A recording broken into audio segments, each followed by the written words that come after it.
2024 is here and it's here to stay for 12 months. So what are you going to do? How are you going to make you the best you this year? I think we get confused often with resolutions and fads, I suppose.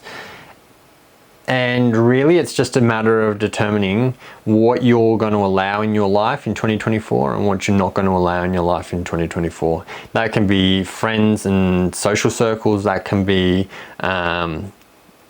traits and personality elements, that can be habits and whatever.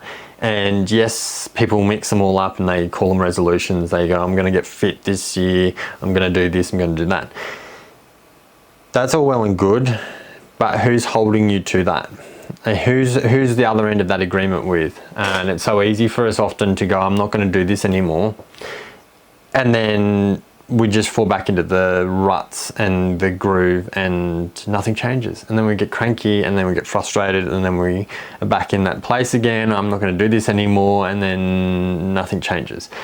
So what indicators, what person and what parameters are you going to put in? And I often discourage people from using friends as their accountability, because when you've got a friend, they're going to be gentler than most when it comes to keeping you accountable for what you said you were going to do. If you said you were going to stop smoking, if you said you were going to go to the gym every 3 times a week, if you said whatever and you want somebody to hold you to it, you need somebody who actually doesn't care about you in that sense. A friend will care about you too much to be like, oh yeah, but I understand that this is going on, that's going on. Yeah, you're right, just it's only a couple of times or whatever. They help to suppress it. You need somebody who actually is disconnected altogether and they're not going to let it fly. And that's where you get your coaches, that's where you get a mentor or somebody who their purpose in your life right now is to help you to achieve those goals. That's something that a lot of people don't think about, and they just create these lists of resolutions, things they want to achieve this year, and that gets then closed up in their book and put to the side and not tracked, not even traced.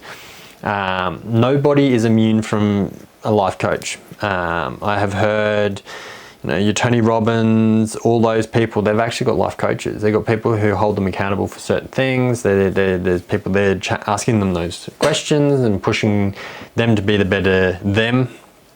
And that's what I suppose I'm pushing to you guys today, is to think about how you can be the best you, and whether you don't know what that looks like, whether you've seen my video around identity. They're all those components that all link together, the integrity and, gratitude. They're all traits and parts that link up to who you are.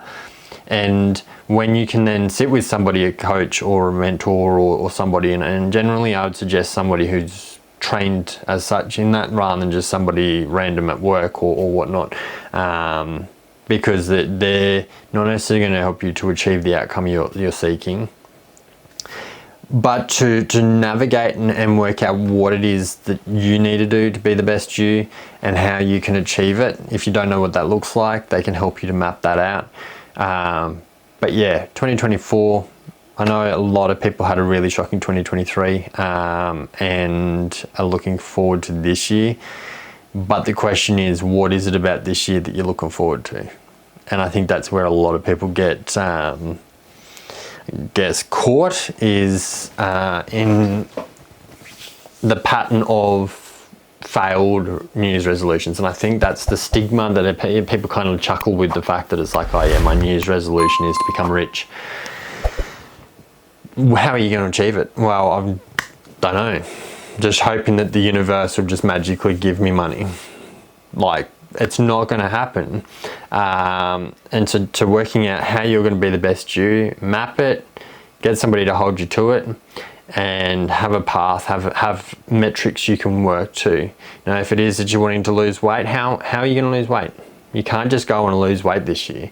Go, you know, I want to lose 20 kilos across the year, and the way I'm going to do that, and by all means, you use the resources. So you talk to a nutritionist, talk to, you know, dietitians, make sure you're doing it the right way, not just, you know, starving yourself, because that doesn't help you either.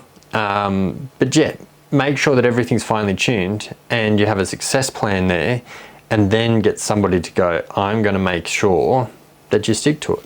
Because it's only when you stick to those goals where you achieve them, and then you'll feel a sense of satisfaction, you'll get that hit of dopamine, and you'll feel great about it. You'll be euphoric because you've achieved a goal that you set out to do. And then you're no longer just falling into the trap of creating endless New Year's resolutions which go nowhere. So be the best you, work out what that looks like, work out who that identity is. Don't paint it off a picture of somebody else. Don't create a Mona Lisa version 2. Be yourself. Work out what yourself is and what that looks like, and then how you achieve to make that person exist. Is it that you've got to go back and study some more in order to, you know, understand yourself? Is it that you need to do some more meditating and stuff to find yourself? I know that, again, Myron Golden talks a lot about, you know, in the Bible, there's a lot of identity links in there. If you're a believer, if you're a Christian or whatever, if you've got your Quran, you know, I'm not affiliating with anything, but if you've got your own beliefs, dig in there and look for your identity in there. But yeah, as for 2024, you have a good day, a good year. Create those plans, talk to your peers, your friends, get the coach, get somebody to hold you accountable that's not going to be pushed over, and let's kick some goals in 2024. Thanks for watching. You'll see me on the next video. Bye.